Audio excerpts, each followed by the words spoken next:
The ink was still wet on the divorce papers when Brandon laughed, tossing a black Amex card onto the mahogany table. "Take it, Audrey. It's enough to rent a studio apartment in Queens for a month. Consider it severance pay for a wasted 2-year marriage." His mistress Jessica giggled from the corner, already mentally redecorating his penthouse. They thought Audrey was a broke orphan with nowhere to go. They thought she was trembling with fear. But they didn't see the man in the charcoal suit sitting silently in the back of the boardroom. They didn't know that the man was Harrison Caldwell, the owner of the very skyscraper they were sitting in, and Audrey's father. And they certainly didn't know that signing those papers just cost Brandon his entire future. The conference room at Halloway & Associates smelled of expensive leather stale coffee and the impending destruction of a marriage. It was located on the 45th floor of a skyscraper in Midtown Manhattan, offering a panoramic view of a gray, rainy New York City. Audrey sat on one side of the long, polished mahogany table. Her hands were folded neatly in her lap. She wore a simple beige cardigan that had seen better days and no jewelry, not even the wedding band she had taken off 3 days ago. Opposite her sat Brandon. He looked every inch the rising tech mogul he claimed to be. His suit was a custom navy blue cut from Italian wool. His watch was a Patek Philippe that cost more than most people's cars, and his smile was sharp enough to cut glass. "Let's make this simple, Audrey," Brandon said, sliding the thick stack of documents toward her. The paper made a dry, rasping sound against the wood. "I'm tired. You're tired. We both know this marriage was a miscalculation." "A miscalculation," Audrey repeated softly. Her voice was steady, though her eyes were fixed on the word dissolution, printed in bold at the top of the page. "Don't play the victim." Brandon sighed, leaning back in his ergonomic chair. "Look, when we met, you were waiting tables at Le Cuckoo. I thought I was rescuing you. I thought you'd be grateful to be the wife of the CEO of Nexus Stream.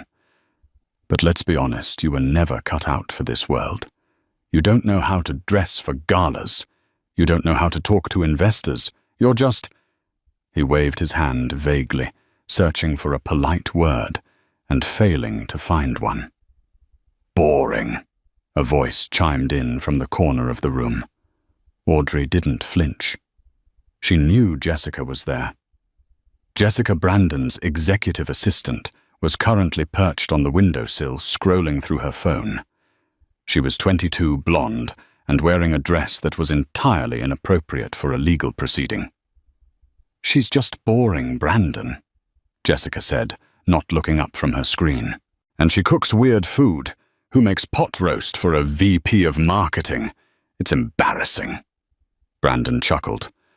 "Right. The point is, Audrey, my company is about to go public. The IPO is next month. My lawyers and my PR team suggest that a clean break is better now than later. Single looks better than married to a nobody when I'm ringing the opening bell at the NYSE. Audrey looked up at him. "So that's it. 2 years of marriage, and I'm a liability to your stock price. It's business, Audrey. Don't make it emotional." Brandon tapped the papers. "Here's the deal. The prenup says you get nothing because you came in with nothing. But because I'm a generous guy." He reached into his pocket and pulled out a black credit card. He tossed it onto the table.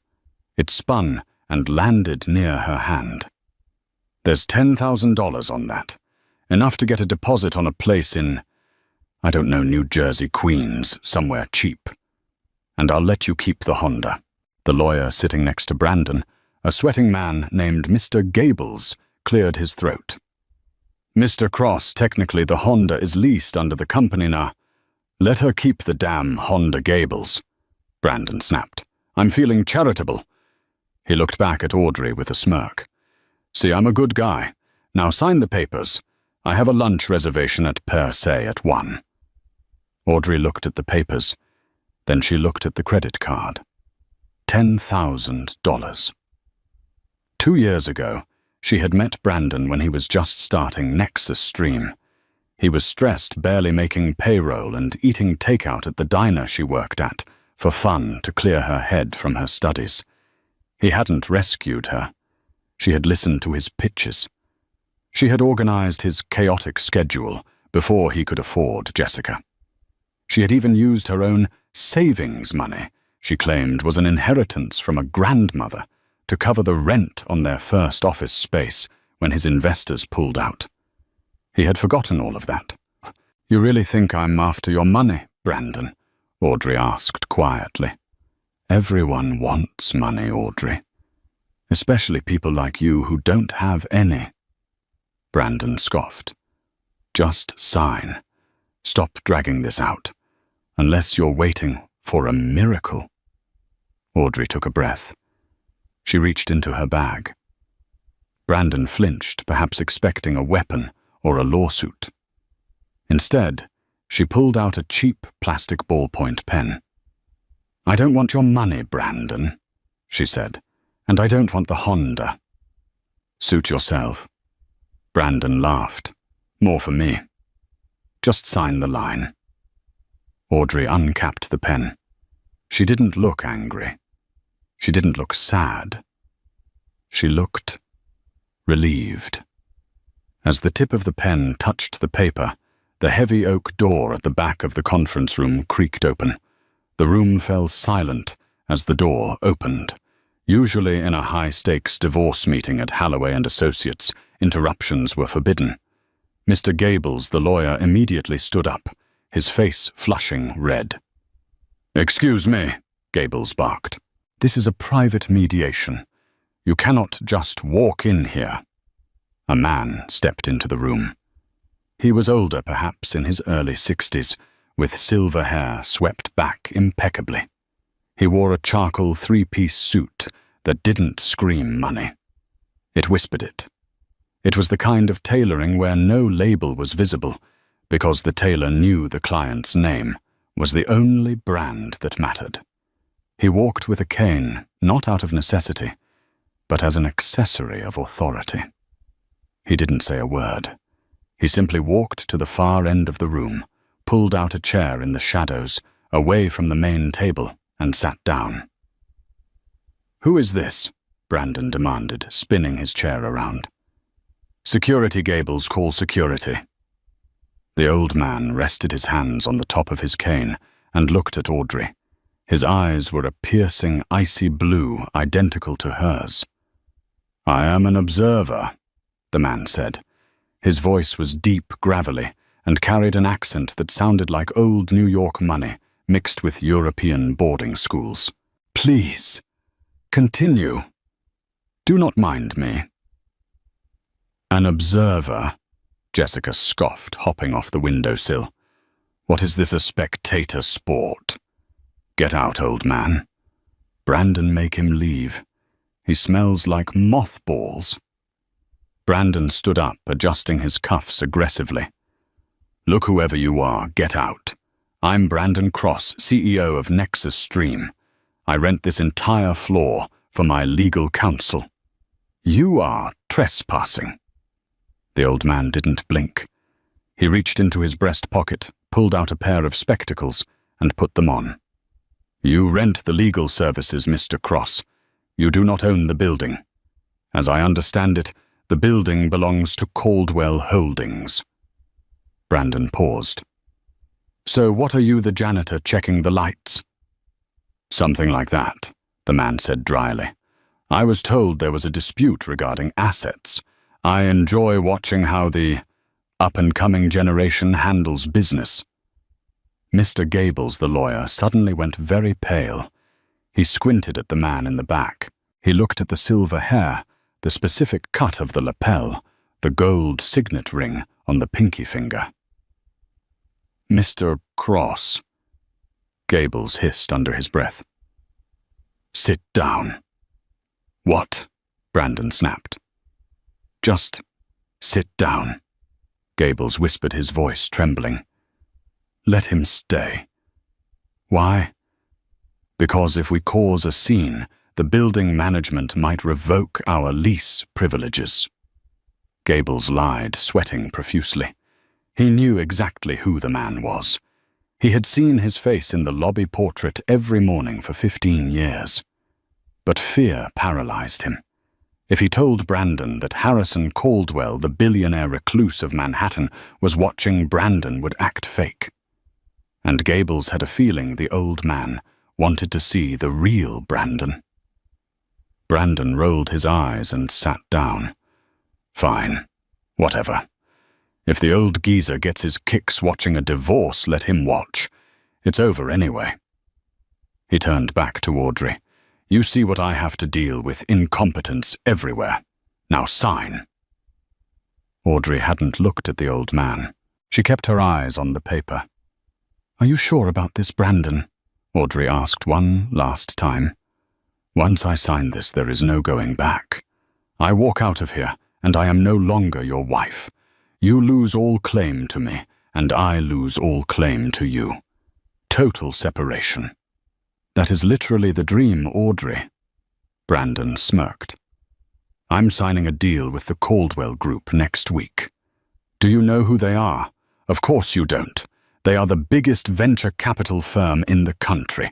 Harrison Caldwell is going to personally vet my company for $100 million injection. I need to be a bachelor. I need to be free of baggage. From the back of the room, the old man made a sound. It sounded like a cough, or perhaps a suppressed laugh. Baggage, the old man repeated. Is that what a wife is? Brandon didn't turn around. A wife who brings nothing to the table. Yes, she's dead weight. I need a partner who fits my image, like Jessica. Jessica beamed, walking over to wrap her arms around Brandon's neck. Baby, tell him about the engagement party. Audrey froze. The pen hovered over the signature line. Engagement party. Brandon shrugged, not looking guilty in the least. Well, since we're signing today, I figured why wait. We booked the Plaza Hotel for this Saturday. It's going to be a double celebration, my divorce and my engagement to Jessica. It's going to be the event of the season. High society investors press. He looked at Audrey with mock pity. I'd invite you, but security will have a list. Audrey felt a coldness settle in her chest. It wasn't heartbreak anymore. It was clarity. You booked the Plaza, Audrey said. Grand ballroom, Jessica bragged. Top shelf everything. $10,000 for flowers alone. Interesting, Audrey murmured. She looked past Brandon, past Jessica, and her eyes met the old man's eyes in the back of the room. The old man gave her a barely perceptible nod. It was a signal. Permission granted. Audrey pressed the pen to the paper. She signed her name in a fluid, elegant script. Audrey Caldwell Cross. Then she flipped to the next page. Audrey Caldwell Cross. And the final page, oh, she capped the pen. Done, she whispered. She pushed the papers across the table to Brandon. Finally. Brandon grabbed them, checking the signatures. God, that was painful. Gables, file these immediately. I want the decree absolute by Friday. He stood up, buttoning his jacket. He grabbed Jessica's hand. Come on, babe. Let's go celebrate. I need a drink. He looked at Audrey one last time. She was still sitting there, hands folded. You can keep the pen, Brandon said magnanimously. And don't forget your trash credit card. He and Jessica turned to leave. They walked past the old man in the back. Brandon paused. Hey, old-timer. Show's over. You can go back to plunging toilets or whatever you do. The old man didn't move. He just smiled, a cold, shark-like smile. The show, the old man said, has only just begun, Mr. Cross. Brandon frowned, confused for a second. but then shook his head and stormed out of the room, Jessica's heels clicking loudly behind him. The door slammed shut. The room was quiet. Mr. Gables, the lawyer, was trembling so hard his glasses slid down his nose. He stood up and bowed deeply to the man in the back. "Mr. Caldwell," Gables stammered. I had no idea." Harrison Caldwell ignored the lawyer. He stood up, leaning on his cane, and walked toward the table where Audrey sat. Audrey didn't stand up. She just looked down at her hands. Harrison reached the table. He looked at the signed divorce papers, then at the black credit card Brandon had thrown, and finally at the young woman. "He called you baggage," Harrison said softly. Audrey looked up, tears finally welling in her eyes, though she refused to let them fall. "Hi, Daddy." Harrison Caldwell, the billionaire owner of the building, the head of the Caldwell Group, and the man Brandon was desperate to impress next week, sighed. He reached out and placed a warm hand on her shoulder. "I told you he was a fool, Audrey," Harrison said, "but I never realized he was suicidal." Harrison picked up the credit card Brandon had thrown the severance of $10,000. He inspected it with distaste. $10,000, Harrison mused, for the heiress of the Caldwell Empire. He tossed the card into the trash can in the corner. "Come, my dear, we have much to do. If he wants an engagement party at the plaza on Saturday, I think we should ensure he gets exactly what he deserves." "He thinks he booked the grand ballroom, Daddy." Audrey wiped her eye. "But doesn't Uncle Cyrus own the plaza?" "He does." Harrison smiled wicked. "And I think it's time Brandon learns that in this city you don't bite the hand that feeds you, especially when that hand is holding your entire mortgage." Harrison offered his arm to his daughter. "Let's go shopping. You need a dress for an engagement party." While Brandon was hailing a yellow cab because the Uber surge pricing was ridiculous, despite just bragging about his millions, a convoy of 3 black Escalades pulled up to the curb of the skyscraper. Audrey walked out of the revolving doors, her arm linked with Harrison's. The doorman who had ignored Audrey every morning for the past 2 years when she brought Brandon his forgotten lunch nearly tripped over his own feet. He recognized the man. Everyone in New York recognized Harrison Caldwell. "Good afternoon, Mr. Caldwell," the doorman stammered, rushing to open the back door of the lead SUV. "Afternoon, Higgins."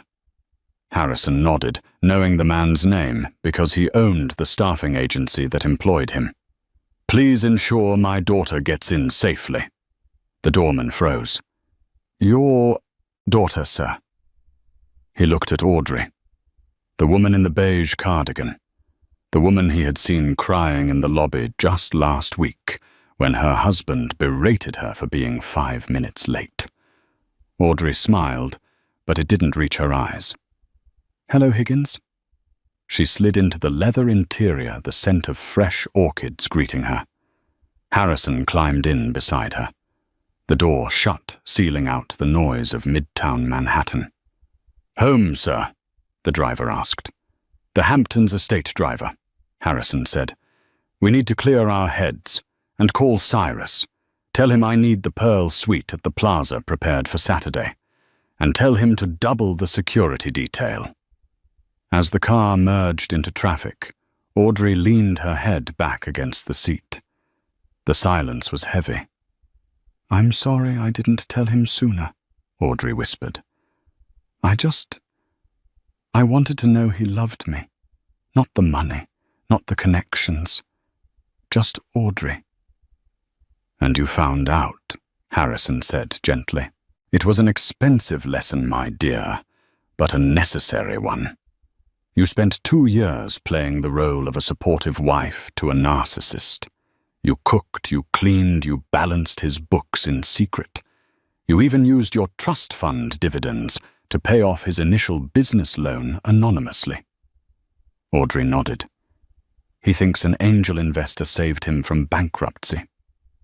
I am the angel investor, Harrison grunted. Or rather, you are. And next week, when he sits down to negotiate with the Caldwell Group for his IPO funding, he's going to realize that the angel has come to collect the debt. Meanwhile, across town, Brandon Cross was popping a bottle of Dom Perignon in his new office. The office was mostly glass and chrome, designed to intimidate visitors. Jessica was spinning in his chair, holding a glass of champagne. I can't believe she actually signed, Jessica laughed. I thought she'd fight for the apartment at least. She has no spine, Brandon sneered, kicking his feet up on the desk. That's her problem. She's small. Small-minded, small dreams. She was holding me back, Jess. Look at me now. Single stock price soaring, and in 3 days I'm announcing our engagement at the plaza. It's the power move of the century. His phone buzzed. It was an unknown number. This is Brandon Cross, he answered smoothly. Mr. Cross. A crisp, professional female voice spoke. This is Eleanor Strict, executive assistant to Harrison Caldwell. Brandon sat up straight, nearly spilling his champagne. He frantically motioned for Jessica to be quiet. Yes, Ms. Strict. An honor to hear from you. Mr. Caldwell has reviewed your preliminary proposal for Nexus Stream, the woman said. He is intrigued. He would like to attend your event on Saturday at the plaza. He believes it would be the perfect environment to assess your character before signing the funding checks next week. Brandon's heart hammered against his ribs. Harrison Caldwell was coming to his party. This was it. This was the golden ticket. If Caldwell backed him, Brandon would be on the cover of Forbes. That would be incredible. Brandon choked out. Please tell Mr. Caldwell he is the guest of honor. He will be there, the woman said. He will be bringing a companion, a silent partner in the Caldwell Group, who has final veto power on all investments. Impress them, Mr. Cross. They do not suffer fools lightly. The line went dead. Brandon let out a whoop of victory that echoed down the hallway. We did it. Jess Caldwell is coming. We are going to be billionaires. He grabbed Jessica and spun her around. I need a new suit. I need the best tailor in the city. And you go buy a dress that says trophy wife. We have to look perfect. Nothing can go wrong. Back in the Hamptons, inside a sprawling oceanfront mansion that cost more than the GDP of a small country, Audrey was standing in front of a floor-to-ceiling mirror. The beige cardigan was in the trash. She was wearing a silk robe. Behind her, a team of 3 stylists, flown in from Paris and Milan, were organizing racks of couture gowns. No, Audrey said, rejecting a pink chiffon number. Too soft. That was the old Audrey. She walked down the line of dresses. Her fingers grazed silks, velvets, and satins. She stopped at a gown that was the color of the midnight sky, a deep, shimmering obsidian blue with diamond accents woven into the bodice. It was structured sharp and commanded attention. This one, she said. A bold choice, Miss Caldwell, the stylist said. This is from the Vange collection. It is meant for a woman who is hunting. Audrey smiled. It was the first genuine smile she had worn in months. It was cold, and it was dangerous. Exactly, she said. I'm not going there to celebrate an engagement. I'm going there to attend a funeral. A funeral, Miss... Yes. Audrey turned to the mirror, her blue eyes flashing. The funeral of Brandon Cross's career. Saturday night arrived with a humid electric tension in the air. The Plaza Hotel, an icon of New York luxury at the corner of Central Park South, was glowing. Limousines lined up 3 deep at the entrance. The paparazzi were out in full force, tipped off by Brandon's PR team that a major tech announcement was happening. Inside the grand ballroom, the scene was one of excessive opulence. Brandon had spared no expense, mostly because he had put it all on company credit, assuming the Caldwell investment would cover it later. Crystal chandeliers the size of small cars hung from the gold-leafed ceiling. Waiters in white tuxedo jackets moved like ghosts through the crowd, offering flutes of vintage champagne and trays of caviar. Brandon stood at the top of the grand staircase, gripping the banister. He was sweating. "Stop fidgeting," Jessica hissed. She was wearing a red dress that was tight enough to cut off circulation covered in sequins. It was flashy expensive and lacked all subtlety. "You look like you're guilty of something." "I'm nervous, Jess," Brandon muttered, scanning the crowd below. "Caldwell isn't here yet. It's 8:00 p.m. The invitation said 7:30. Billionaires are always late," Jessica dismissed. "Look, there's the VP of Goldman Sachs. Go say hi." The room was filled with the sharks of Wall Street. Men in $5,000 suits and women dripping in diamonds.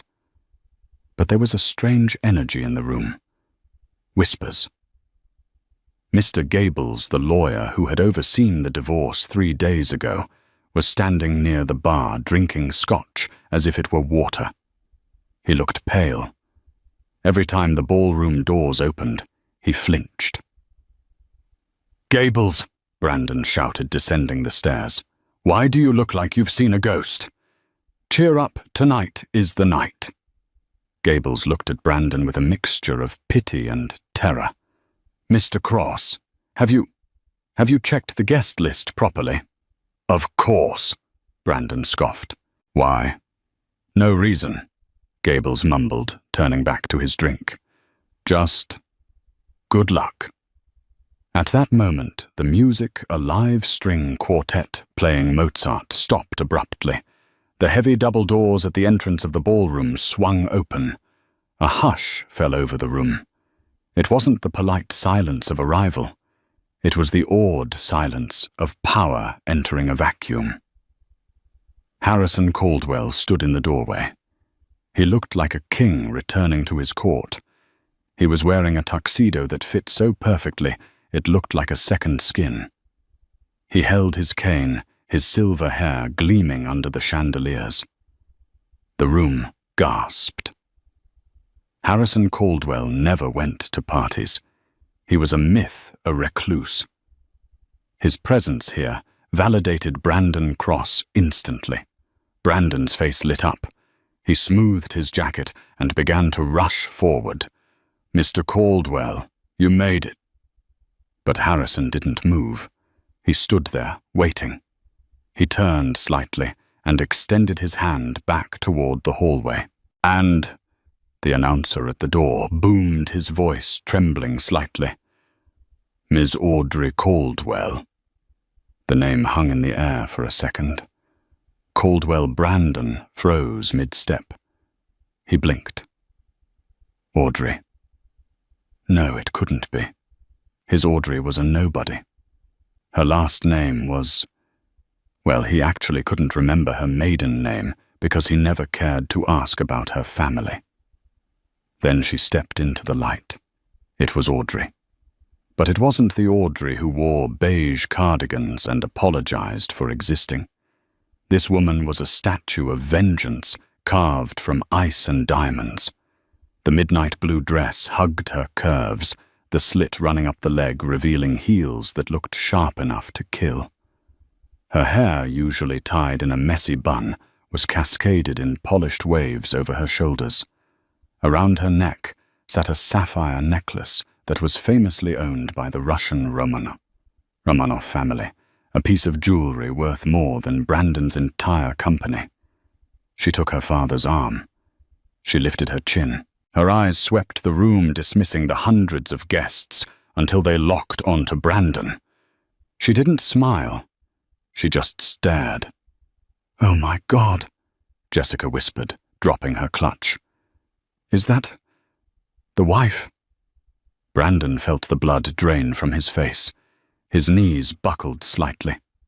No, that's impossible. She's broke. I gave her $10,000.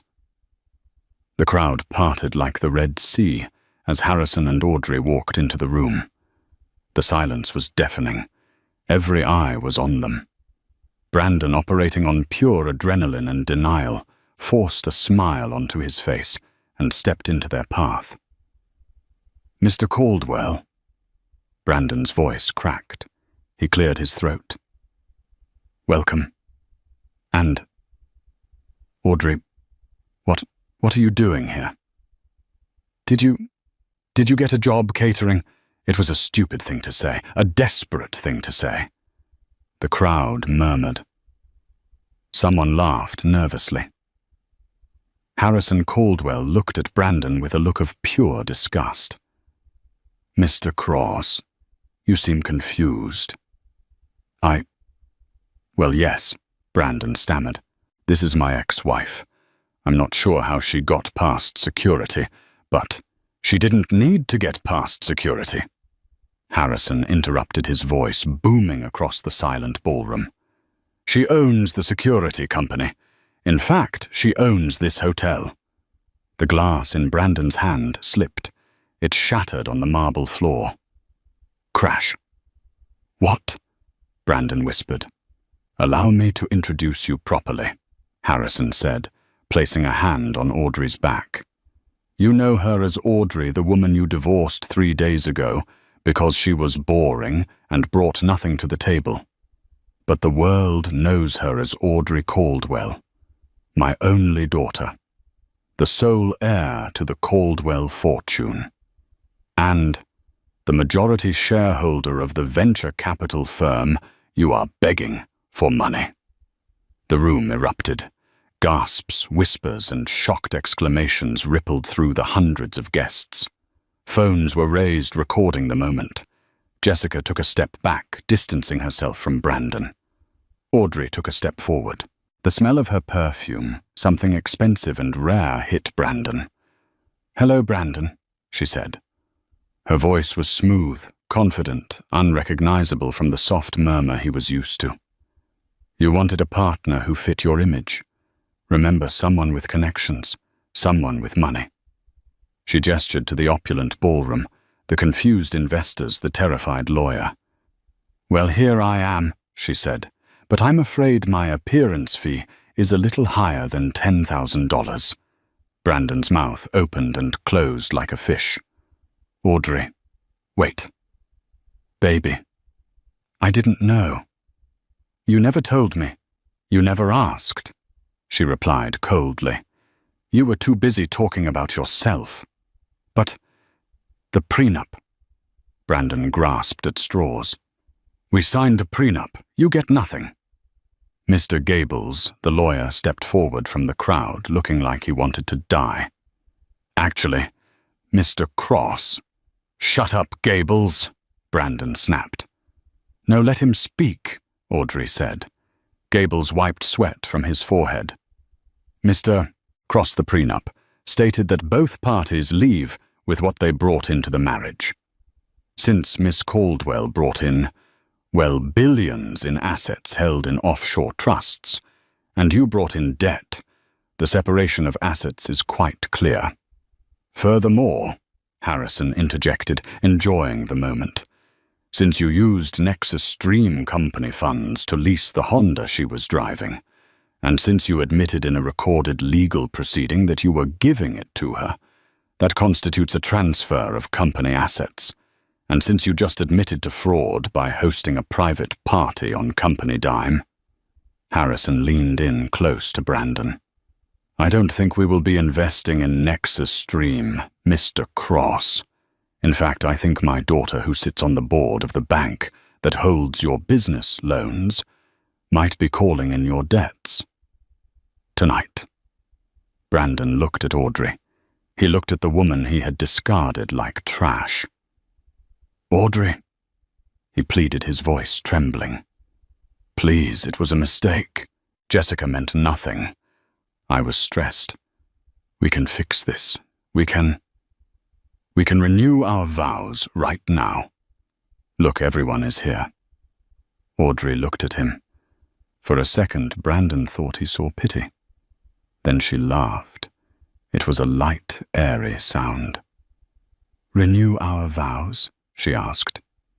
Brandon, I didn't come here to marry you. I came here to ruin you. She turned to the band. Play something festive, she commanded. I feel like dancing. As the music swelled, Brandon stood amidst the shattered glass of his champagne flute, watching the love of his life and the fortune he had chased for years spin away into the arms of a handsome European count who had just cut in. The trap had snapped shut, and Brandon was the rat caught in the middle. The music in the grand ballroom of the Plaza Hotel continued a lively Viennese waltz that clashed violently with the devastation unfolding in the center of the room.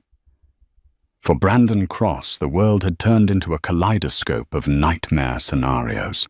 10 minutes ago, he was the king of New York. Now he was the court jester.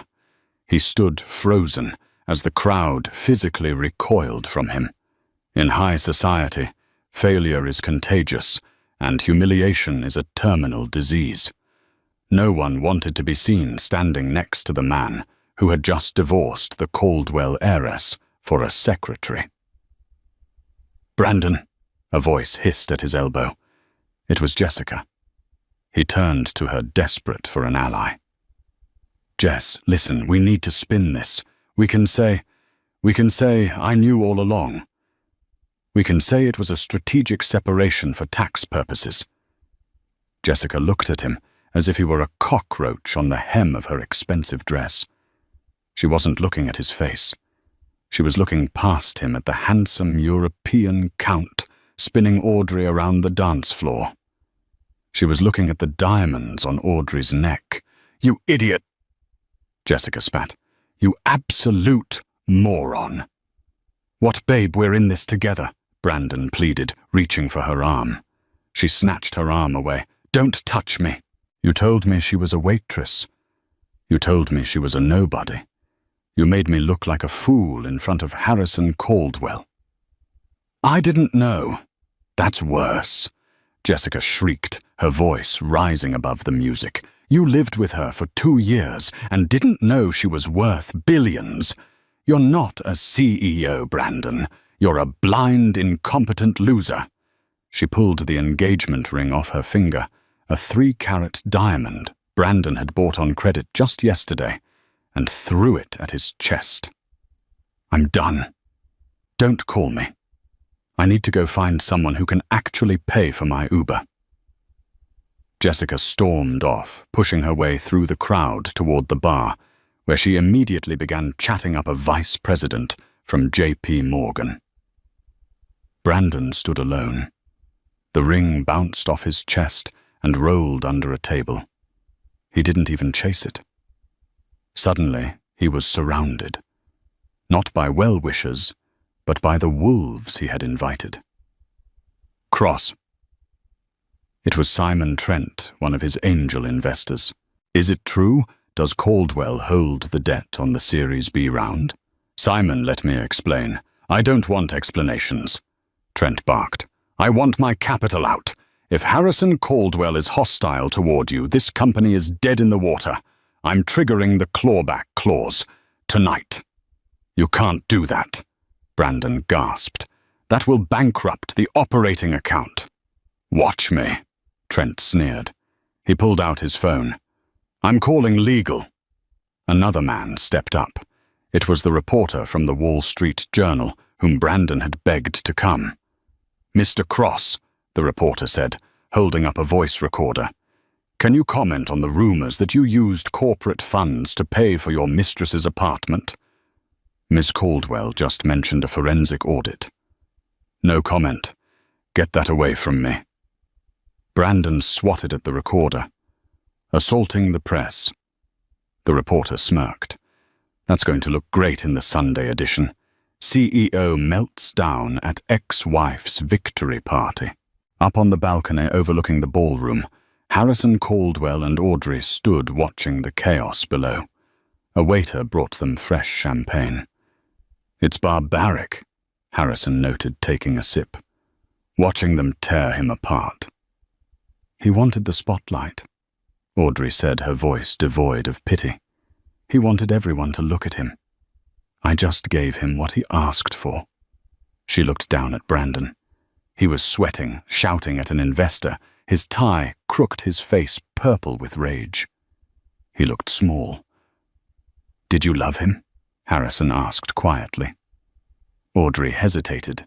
She watched Brandon shove a waiter who tried to offer him water. "I loved who I thought he was," she said. "I loved the man who ate grilled cheese sandwiches with me at 2 a.m. and talked about changing the world with technology. But that man never existed. He was just an actor waiting for a bigger stage." "Well," Harrison turned away from the railing. "The curtain has fallen. Let's go, my dear. I believe the board of directors at the bank has an emergency meeting at 8 a.m. tomorrow to discuss the foreclosure of Nexus Stream." "Foreclosure?" Audrey raised an eyebrow. "Oh, yes." Harrison smiled darkly. "He missed a payment 3 months ago. We let it slide because, well, he was family. We are no longer sliding." 3 weeks later. New York City was unforgiving in November. The wind whipped through the canyons of steel and glass, carrying a biting rain that soaked through cheap fabric instantly. Brandon Cross stood outside the towering glass headquarters of the Caldwell Group. He wasn't wearing his Italian wool suit that had been sold to a consignment shop.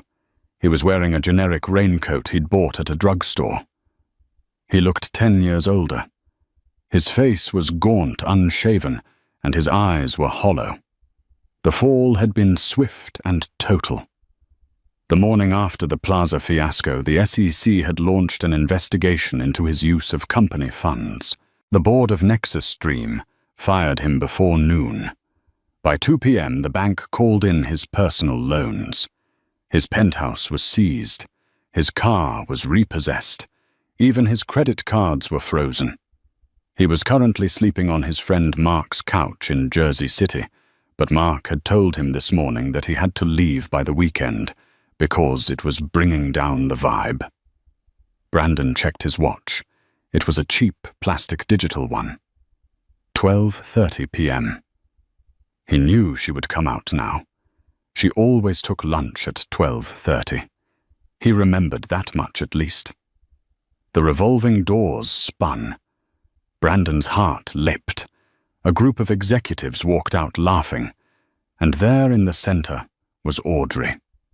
She looked radiant. She wore a cream-colored power suit, her hair blow-dried to perfection. She was holding a tablet and talking to a man who looked like a senator. Brandon lunged forward. "Audrey!" The security guards at the entrance stepped forward instantly, their hands going to their belts. They saw a disheveled man shouting at the heiress. "Ma'am, step back," one guard barked. Audrey stopped. She looked up and saw him. She waved her hand at the guards. "It's okay, Frank. I know him." The guards hesitated, but stepped aside, forming a wall between Audrey and the street, leaving a 5-foot buffer. Brandon walked up to the line water dripping from his nose. "Audrey," he panted. I've been trying to call you. Your number changed." "It did," she said pleasantly. "How are you, Brandon?" "How am I?" Brandon laughed, a hysterical, jagged sound. "I'm ruined, Audrey. They took everything, the company, the apartment. I have $40 to my name." $40? "I remember having $40, Audrey said calmly. "When I was 19, living in a dorm, refusing to touch my father's money so I could learn what the real world felt like. It's character building, isn't it?" "Stop it," Brandon yelled, then lowered his voice as people on the street stared. "Look, I get it. You wanted to teach me a lesson. Lesson learned. Okay, I'm humbled. I'm sorry. I was an arrogant prick. But this is too much. You can't just destroy a man's life because of a bad breakup. I didn't destroy your life, Brandon, Audrey said. I just stopped subsidizing it. Subsidizing? Who do you think convinced the landlord to give you 3 extra months on the office rent when you started? Audrey asked. Me. I paid him cash from my grandmother's trust. Who do you think fixed your pitch deck before the Series A round me? I rewrote the entire financial model while you were sleeping. Brandon blinked. You did the model? Yes. And who do you think put a good word in with the tech crunch editors to get you that first article? Audrey stepped closer, her eyes hard. I was never just a waitress, Brandon. I was your partner. I was the engine, keeping your rusty little car running. You just never bothered to look under the hood. Brandon slumped. The rain was cold, but the truth was colder. He realized with a sickening jolt that she was right. Every time he had a stroke of luck in the last 2 years, Audrey had been there in the background, smiling, handing him coffee, saying, "It will work out." He had mistaken her competence for invisibility. "I need help, Audrey." Brandon whispered, his pride finally shattering completely. "I have nowhere to go. No one will hire me. My name is poison in this city. Please, just a loan or a job. I'll sweep the floors. Anything." Audrey looked at him. She looked at the man who had thrown a credit card at her and told her to move to Queens. She opened her purse. Brandon held his breath. Was she going to give him a check? A key to an apartment? She pulled out a business card. It was plain white with a phone number on it. "This is the number for a recruitment agency in Ohio," she said, handing it to him. "They specialize in entry-level sales positions. It's honest work. You get a base salary and commission. Rent is cheap in Ohio." Brandon stared at the card. Ohio entry-level sales. "It's a fresh start, Brandon," she said, her voice softening just a fraction. "New York isn't for you. You got lost here. Maybe somewhere else where no one knows you. You can learn to be a person again, instead of a CEO." She turned to go. "Audrey," he called out one last time. She stopped but didn't turn around. "Did you ever love me?" he asked. "Or was I just a project?" Audrey looked at her reflection in the glass door of the building she would one day inherit. "I loved you enough to hide who I was, so you could feel big," she said. "But I love myself enough to stop shrinking." She walked through the revolving doors and vanished into the warmth of the lobby. Brandon stood alone in the rain. He looked down at the business card. Midwest Auto Sales and Solutions. He looked up at the skyscraper disappearing into the mist. He realized then that the distance between him and Audrey wasn't just glass and security guards. It was a universe. He put the card in his pocket, turned his collar up against the wind, and began the long walk to the bus station. 2 years had passed since the rain-soaked afternoon outside the Caldwell Tower. New York City had moved on, as it always does. The scandal of Nexus Stream's bankruptcy was now just a footnote in financial tabloids, a cautionary tale taught in business schools about the dangers of over-leveraging and underestimating your spouse. In the penthouse office of the Caldwell Group, Audrey sat behind the massive oak desk that had once belonged to her father. Harrison Caldwell had officially retired to a vineyard in Tuscany 6 months ago, leaving the empire in Audrey's hands. She wasn't the same woman who had sat in that dreary conference room wearing a beige cardigan. She was sharper, stronger.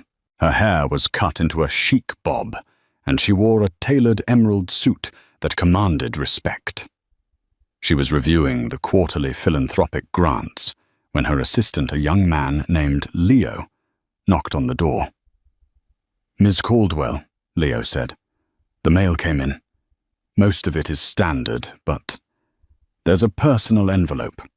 It has no return address, but it's postmarked from Columbus, Ohio." Audrey froze. Her pen hovered over the paper. "Ohio. Leave it, Leo." "Thank you."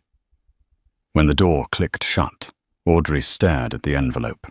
It was cheap white paper. The handwriting was familiar, not the jagged, rushed scrawl of an arrogant CEO, but a neater, more deliberate script. She picked up her silver letter opener and sliced the envelope. In seat there was no letter, no long apology, no excuses. There was only a cashier's check.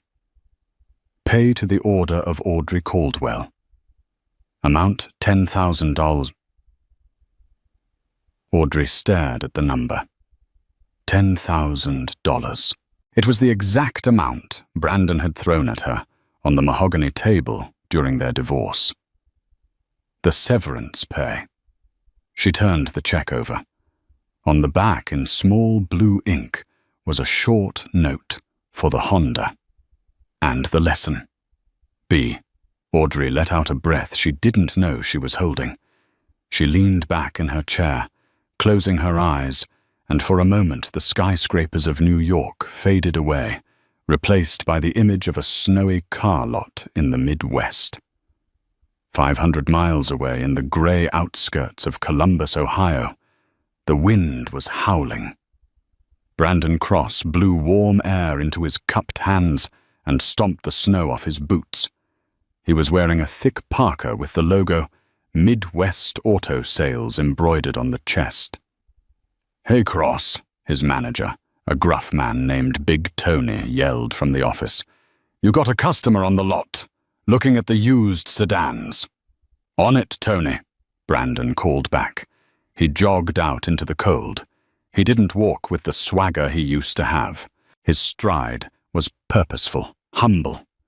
He approached a young couple shivering by a row of cars.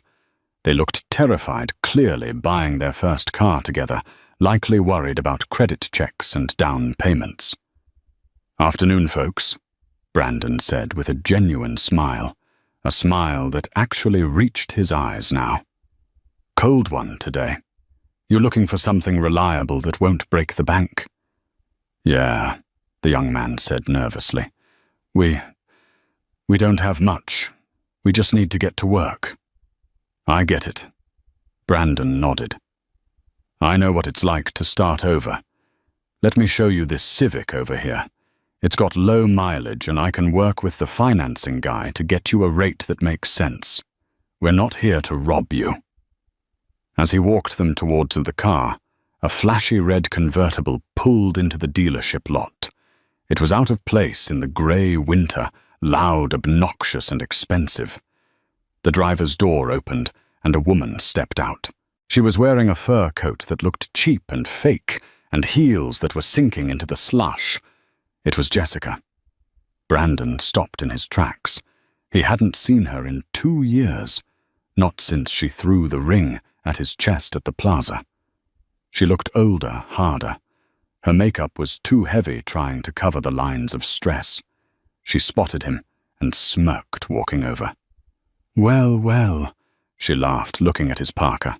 "Look at you, the great Brandon Cross, selling used cars in flyover country."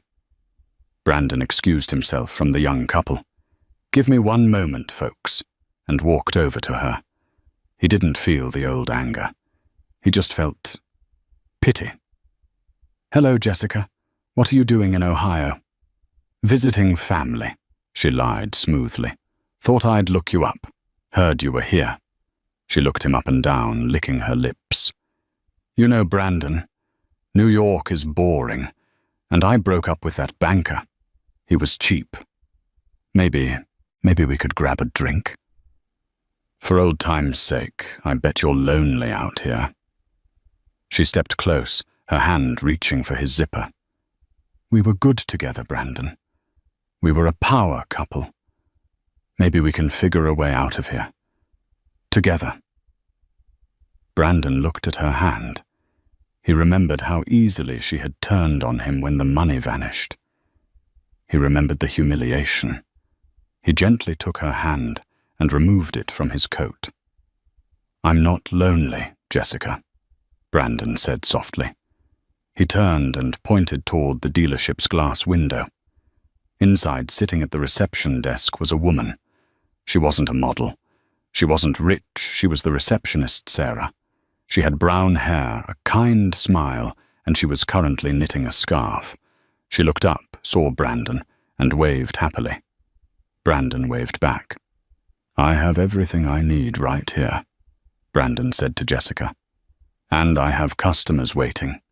People who need help, not a performance." "You're pathetic," Jessica sneered, her ego bruised. "You're a nobody." "Maybe." Brandon shrugged. "But at least I sleep at night."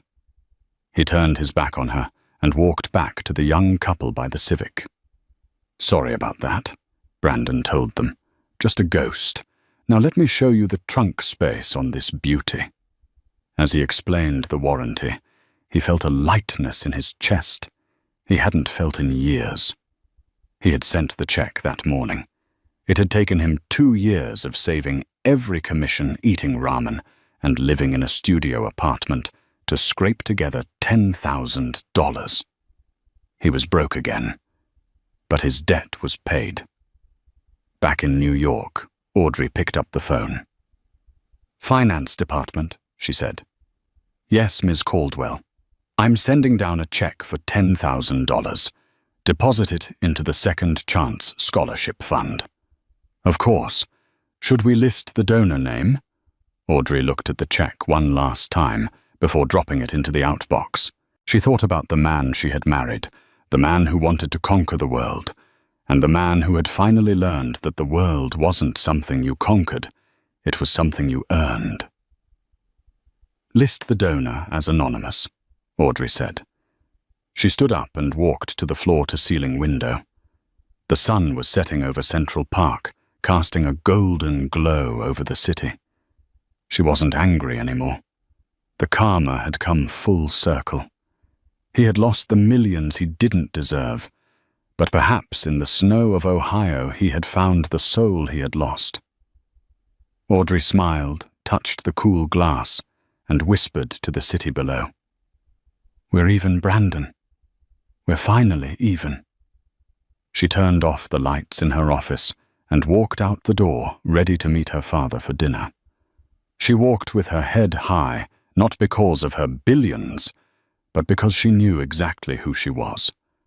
And this time, no one would ever underestimate her again. And that is the story of how a $10,000 severance check cost a man an empire, but maybe, just maybe, bought him back his humanity. It's a brutal reminder that in life you never truly know who is watching from the back of the room. Brandon thought he was signing divorce papers with a powerless woman, but he was really signing his own resignation from the high life. What do you think? Did Audrey go too far with her revenge at the plaza, or did Brandon get exactly what he deserved? And do you think Brandon's repayment of the $10,000 earns him forgiveness? I'd love to hear your thoughts in the comments below. I read every single one. If you enjoyed this story of karma, betrayal, and redemption, please smash that like button, share this video with a friend who loves a good drama, and subscribe to the channel with notifications on so you never miss a new story. Thanks for listening.